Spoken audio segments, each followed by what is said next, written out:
бір фазалық және үш фазалық электр желісіне қосылатын электр құрылғыларының электр қуатын қалай табуға? Мысалы, бір фазалы электр желісіне қосылатын электр құрылғысының формасы былай болып келеді. Яғни пи біз электр қуатын табу үшін, яғни напряжениені көбейтеміз ток күшіне және косинус фи. Бұл коэффициент қуаты. Мысалы айтатын болсақ, электр плитасының электр қуатын табу керек бір фазалыққа жұмыс жасайтын. Яғни 220 вольтты көбейтеміз ток күші 10 амперге көбейтеміз коэффициент 1. Ол 2200 ватт. Байқады 2-2 киловатты несей тұтынады екен.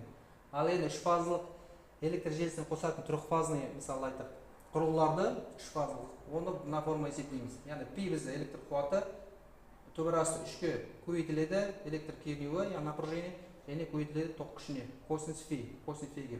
Мысалы айтатын болсақ, электр қозғалтқыш қанша электр қуатын тұтынады.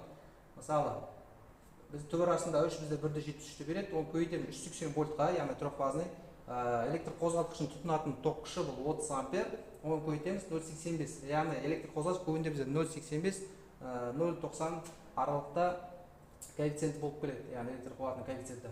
Шығады бізде 16,763 ватт, оны киловаттқа айналдырамыз. Мысалы, доңғалақтаған кезде, округлять еткенде 17 киловатт бар электр қуасы. Енді мысалы керісінше ток күшін табу керек болса, ток күші белгісіз бол, онда мысалы айтатын болсақ, керісінше 17000 ватты бөлеміз неге? Мына формула бойынша. Яғни төбірасына 1,73, 180 вольтты 185. Яғни бірінші мынаны көбейтіп аламыз, астында бөлікті, одан кейін бір 17000-ді осыған бөлеміз. Сонда бізде 30 ампер ток күші шығады. Енді осы 30 ампер ток күшін тұтынатын электр қозғалтқыш болсын, электр плитасы болсын, оған қандай кабельді біз таңдау керекпіз, яғни электр қуатына сәйкес. Оны мен сіздерге қазір таблицада көрсететін боламын. Енді міне банаға есептелген электр қозғалтқышқа трехфазныйға қандай кабель қажет екен, оны қарау үшін мына таблицамен қарауға болады. Мына жерде міне кабельдің қалыңдықтары сечение мм квадрат, мына жерде қандай сымды жалғаймыз, мет сым ба немесе алюминий сым ба, осыны қараймыз. Бізге керегі трехжильный, міне трехжильный, двухжильный, четырехжильный, немесе 4 жылды таңдауға. Бізде 3 фазы барады ғой енді электр қозғалтқышқа трехфазныйға. Оған мысалы бана айтқанда 30 ампер дейді, мына 28 дейді, 30 амперлі жоқ.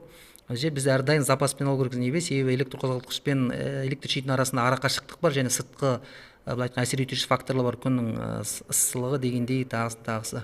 Соны есептейміз, запаспен аламыз әрдайым. Міне 35 бар.